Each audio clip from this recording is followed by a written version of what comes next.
me an hour to go grocery shopping because then I have to be home and we're taking the kids to the pumpkin patch. So I'm coming to you today from the parking lot of QFC in the University District of Seattle, Washington. So I'm going to steal 15 minutes of this time to record a video on how to use design thinking for planning your annual end-of-year board meetings, executive leadership sessions, whatever it is that you do at your organization. Let's get to work.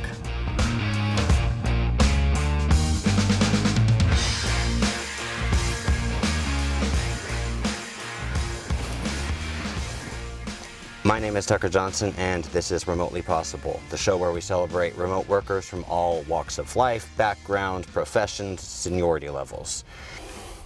Last time, we talked about the importance of having these annual strategic planning sessions. We didn't so much focus on the design thinking process. And it so happens that I'm going through this process right now. It's October. My company is planning our annual leadership summit, all-hand meeting, whatever we want to call it. Different organizations have different names for these type of things, but most organizations do have some sort of annual get-together, board meeting, executive strategy session.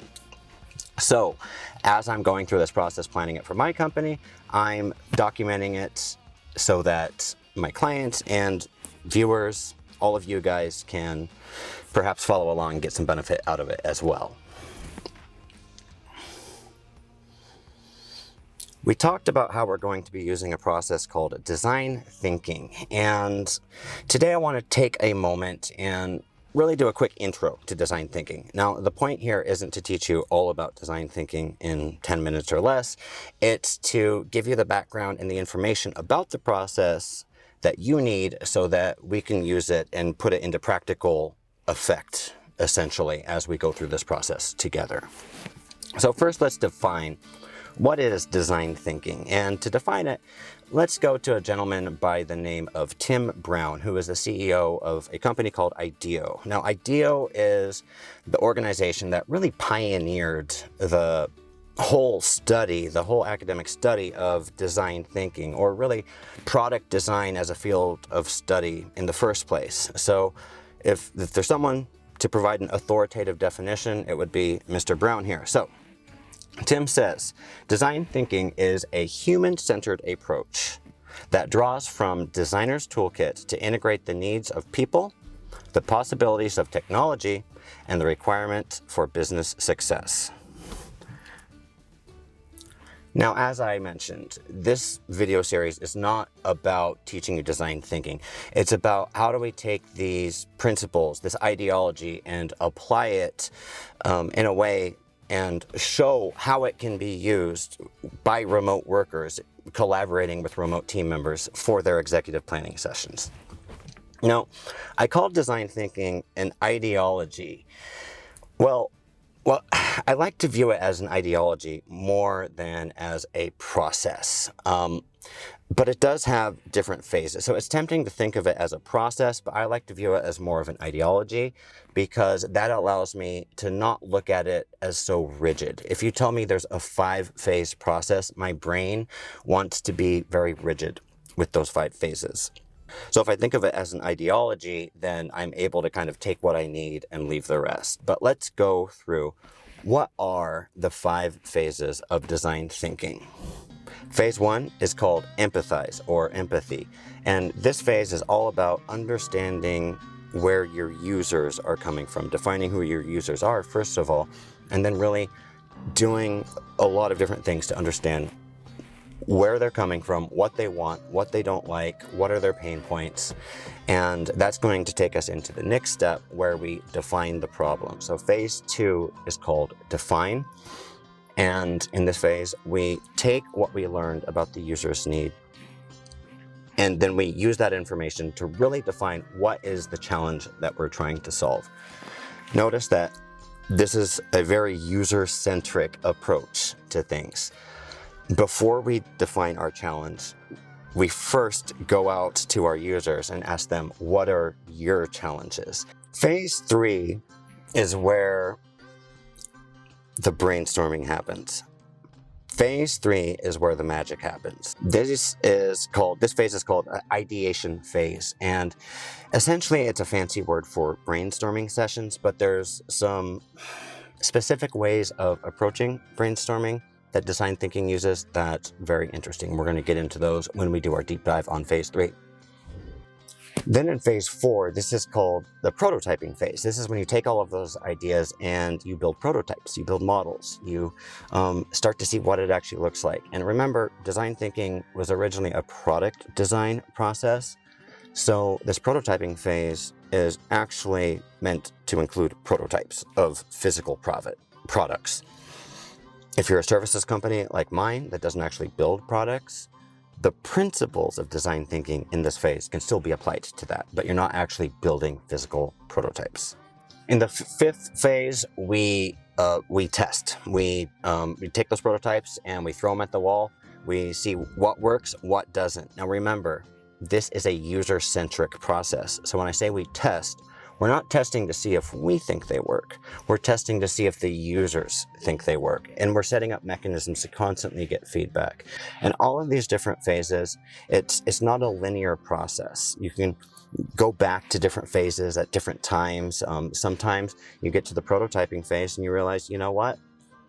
I don't think we did a really good job of really defining the problem based upon the user's needs back in phase 2. Let's go back to phase 2. No problem. You can do that. This is a flexible process. It's meant to add value. It's not meant to be restrictive. So you may be wondering why use design thinking for planning your strategic sessions. And there's a number of reasons. The first is because it's a user-centric process. This means it's focused on real needs by real users. So it's not just doing what the bosses think. And the bigger my organization gets, the less I trust myself and my own brain to be making decisions. I need to bring in a collaborative approach, which brings me to the second point, which is it's a collaborative process. This is an opportunity to get team members together and really, really leverage their unique traits and abilities and skills and experience. I'd love to do that in person, but this year we have to do it remote. And because it's been so long since we've been able to see each other in person, that collaborative aspect of the design thinking process is really gonna help hopefully fill that void that we're all feeling. And lastly, it's flexible. This process, when you look at it, it has 5 phases, and it might be like, oh man, it's a process. I don't like processes. I'm not a process guy. But if you're a process guy, that's okay, because this process is totally flexible. You can move it around, you can change it, you can take what you need, you can leave the rest. This is here to help you, not here to restrict you. One quick bonus tip is that it really helps to bring in an outside consultant or an outside person. And it doesn't even need to be a paid consultant. It can just be someone from outside your organization that is not heavily involved in the day-to-day. Why? This allows you to take a look at your challenges and perhaps frame them looking through the eyes of a third party or from a perspective that you never would have thought of. Especially if you've never been through the design thinking process before, I would highly recommend that. When my company, Nimdzi Insights, first went through the design thinking process, we hired a consultant by the name of Bobby Hughes. I've mentioned him before, I think. And he came in and did a 2-day intensive design thinking workshop in person. And I don't know, it would have been challenging to do that without the help of a trained professional. So let's wrap up here.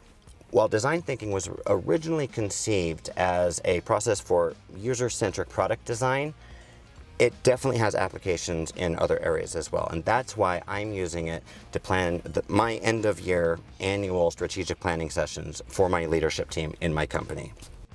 To quickly recap, it is a 5-phase process, including the phases of empathize, define, ideate, prototype, and test. But remember, it's totally flexible and you can go back and forth between the different phases. Don't let the structure of the process scare you. In the next video, we're going to be rolling up our sleeves and getting our hands dirty because we're diving right into the first phase, which is empathize. So if you want to keep following this process, make sure to like and subscribe down below. That way you'll be notified when I post those future videos. Remember, we're going to be going all the way through this process. I'm doing it anyways. I might as well document it and share the story with you guys. I hope that's helpful. Once again, my name is Tucker Johnson. Thank you for joining me and all of our remote colleagues as we continue to push the limits on what is remotely possible.